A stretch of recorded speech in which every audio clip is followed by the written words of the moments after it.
عمران خان نے جس عورت سے نکاح کیا تھا اس کی عدت پوری نہیں ہوئی تھی، اس لیے وہ جیل میں ہے۔ کیا عدت کے دوران نکاح ہو سکتا ہے؟ دیکھیں، میں نے 1 سال میں ناظرہ قرآن پڑھا ہے، 7 مہینے میں قرآن حفظ کیا ہے، 8 سال درس نظامی عالم کورس کیا ہے۔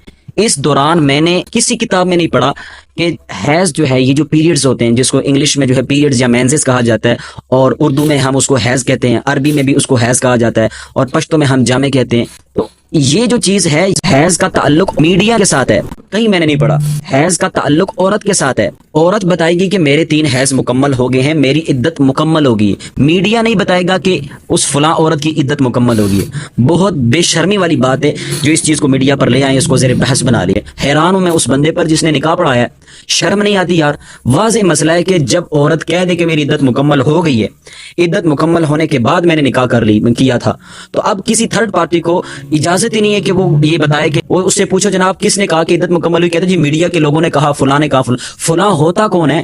اللہ نے فلاں کو اختیار ہی نہیں دیا۔ رسول اللہ علیہ السلام کی واضح حدیث سے ایک عورت نے کہا کہ یا رسول اللہ مجھے فلاں نے طلاقیں دے دی 3، تو اب کیا میری لاہ عمل ہے؟ تو رسول اللہ علیہ السلام نے فرمایا جب تمہاری عدت مکمل ہو جائے تو مجھے بتانا، پھر میں مشورہ دوں گا کہ کس سے نکاح کرنا ہے۔ عدت عورت بتائے گی کہ میری مکمل ہوئی ہے یا نہیں، اس کا سابقہ شوہر نہیں بتائے گا، میڈیا نہیں بتائے گا۔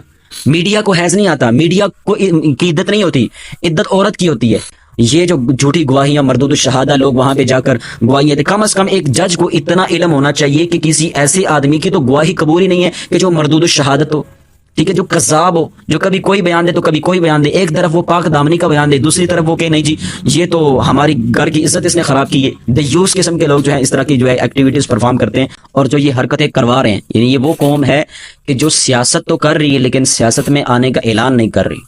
یہ بڑی خطرناک قوم ہے، اللہ تعالیٰ ہمیں ان کے شر سے محفوظ فرمائے۔ ہم تو کھل کر بول بھی نہیں سکتے، ظاہر سی بات ہے، کسی کے چھوٹے چھوٹے بچے ہیں، کسی کا کاروبار ہے، کسی کی جاب ہے، مجبوریاں، ویلڈ مجبوریاں، تو اس لیے کوئی اتنے کھل کے بول بھی نہیں سکتا، بولے گا تو وہ جاتا رہے گا۔ تو اس لیے ہم ان کے لیے دعائیں کر سکتے ہیں کہ اللہ تعالیٰ ان کے شر سے ہمیں بچائے اور ملک کو جو ہے اچھی راہ کی طرف گامزن